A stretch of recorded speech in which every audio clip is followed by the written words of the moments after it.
So when you think about what Christians believe about Jesus, your mind probably jumps straight to the idea that he's fully God, co-equal with God the Father. And hey, that makes sense. That's the heart of the famous Nicene Creed. But what if the very first followers of Jesus, the ones living in the decades right after he was gone, saw things a little differently? That's what we're digging into today. What did they believe long before those famous councils ever met? And this is where the puzzle really begins. On one side, you have the Nicene Creed, from way later in 325 AD, saying Jesus is of one being with the Father. Crystal clear, right? But then you rewind the clock over 200 years, and you hear Jesus himself in the Gospel of John saying the Father is greater than I. So, what's going on here? Are these two statements really talking about the same thing? Or are we missing a huge piece of context? Well, according to the material we're looking at, the key to solving this whole thing is remembering who the apostles actually were. They were Second Temple Jews. They weren't sitting around thinking in terms of Greek philosophy. Words like substance or being just weren't their starting point. They had a totally different conceptual toolbox, one that was rooted in their own scriptures. And once you open up that toolbox, the whole picture starts to change. All right, so let's pull out the first tool from that Jewish toolbox. And this one takes us all the way back to the very first pages of the Bible. This incredibly powerful idea of being an image bearer. The Hebrew word is tselem. Now, in the ancient world, if a king wanted to show his authority over some faraway land, he'd build a statue of himself, a tselem. That statue was his presence, his rule in that place. So when Genesis says humans are made in God's image, the argument is that it's not about a quality we have, it's about a job we're given, to act as God's living, breathing representatives right here on earth. It's a role you perform, not a trait you possess. And this completely reframes how you see Adam, right? He wasn't just some guy who happened to have God's image. He was God's image, his living statue. His entire job was to perfectly reflect God's wise rule into the world. So when the New Testament later calls Jesus the last Adam, or the image of the invisible God, it's plugging directly into this. It's saying, here he is, the one who finally, perfectly does the job Adam was supposed to do. And here's the crucial point. A statue of a king is not the king. It represents him, it carries all his authority, but it's fundamentally different from him. So if Jesus is the perfect image of God, this Jewish way of thinking immediately points to a relationship of perfect representation, not of being the exact same entity. The image always points back to the original. Okay, let's grab another tool from that toolbox. This one comes from the world of ancient law, and it's called the Shaliach Principle.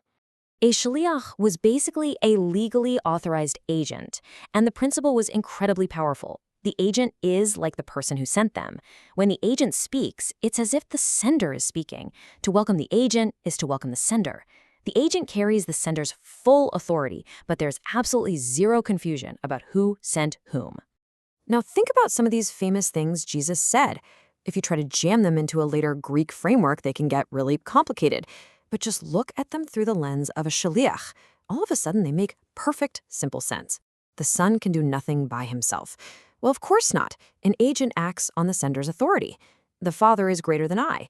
That's not some confession of being a lesser being. It's just a plain statement about how the agent-sender relationship works. All right, the third piece of this puzzle comes from this amazing Jewish tradition about a divine figure who was with God before creation and who actually helped create the world. This figure was called wisdom, or in Greek, the Logos. And get this. This quote is from the book of Proverbs, written centuries before Jesus was even born. It pictures wisdom as God's personal craftsman, brought forth before anything else was ever made. So just think about that. The idea of a second divine figure who comes from God and acts as the agent of creation was already a familiar concept in Jewish thought. So now, imagine you're a first-century Jew, and you hear the opening of John's Gospel. In the beginning was the Word, the Logos, and the Word became flesh. Your mind wouldn't be a blank slate. Alarm bells of recognition would be going off like crazy. John wasn't just making something up. He was making an unbelievably bold claim. That personified wisdom you've always read about, yeah, that's Jesus. He's the one that whole tradition was pointing to all along. Okay, so let's put these three massive concepts together: the image bearer, the divine agent, and the Logos.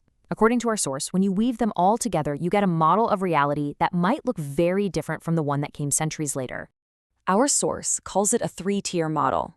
At the very top, tier 1, you have the Father, all by himself, the ultimate, uncaused source of absolutely everything. Then at the bottom, tier 3, you have all of creation, angels, us, the whole cosmos, everything made from nothing. But it's this middle category, tier 2, that is the game changer. That's where you find the Son. He's not a creature from tier 3. He is genuinely, truly divine. But he's also not the uncaused source. His divinity is derived from, and always points back to, the Father in tier 1. Now, it's absolutely crucial to understand what this isn't. This is not Arianism, the idea that the Son was a created being who had a beginning. Think of it like this. You have a spring and a river that flows eternally from that spring. The river isn't the spring, but it shares the exact same nature, water, and it has no beginning separate from its source. That's the idea here. The Son is eternal and uncreated, but his very being flows from the Father. The source gives it a name, Supreme Derivative Divinity. And, the evidence for this view might be hiding in plain sight, down to the very specific Greek words the New Testament writers chose to use. Let's just zoom in on one really powerful example, because the exact wording here, well, it's everything. So in the book of Hebrews, the writer calls Jesus the character of God's very being. I mean, just look at the imagery of that word. It literally describes the mark, the impression left behind when a metal die strikes a blank coin. It's the exact perfect imprint. And this analogy just makes it all click, doesn't it? The image stamped on the coin is a perfect representation of the die. It carries the emperor's authority, no question. But nobody would ever mistake the coin for the die. The coin comes from the die. So the very word the Bible uses to show how exact Jesus is also seems to imply that he's derived from and represents his source. So all of this builds up to what might be the source's most provocative claim, that by the time we get to the famous Council of Nicaea, the church wasn't just finding a new answer, it was asking a completely different question. And you can see that shift right here. The apostles, they're asking Jewish, story-based questions.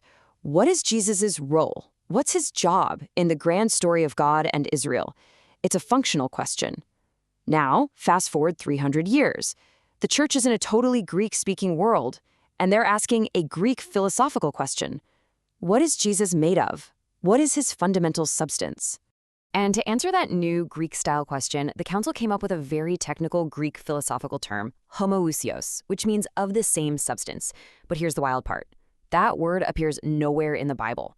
The argument from the sources is that this was kind of like trying to measure distance with a thermometer. They were applying a foreign framework to the biblical story to answer a question the Bible wasn't asking. So when you take a step back, the argument is that all these different threads from that early Jewish world, the concept of the image, the legal principle of the agent, the tradition of the logos, they're not contradictory at all. They all weave together to paint one single consistent picture. A Son who is absolutely, genuinely divine, but whose divinity flows from the Father as the ultimate source. And this brings us right back to where we started, to Jesus' famous words, "Anyone who has seen me has seen the Father." In the framework we've just explored, that's not a claim of being the same person. It's a claim of perfect representation. The image is so exact, the agency is so complete, that when you look at the Son, you are seeing the Father's heart perfectly, with absolutely nothing lost in translation. So we're left with a pretty powerful question, aren't we? The journey from the world of the apostles to the world of Nicaea wasn't just a shift in language, but in an entire way of thinking. And it really makes you wonder, how much does that 300-year-old conceptual shift still affect how we read these ancient texts today?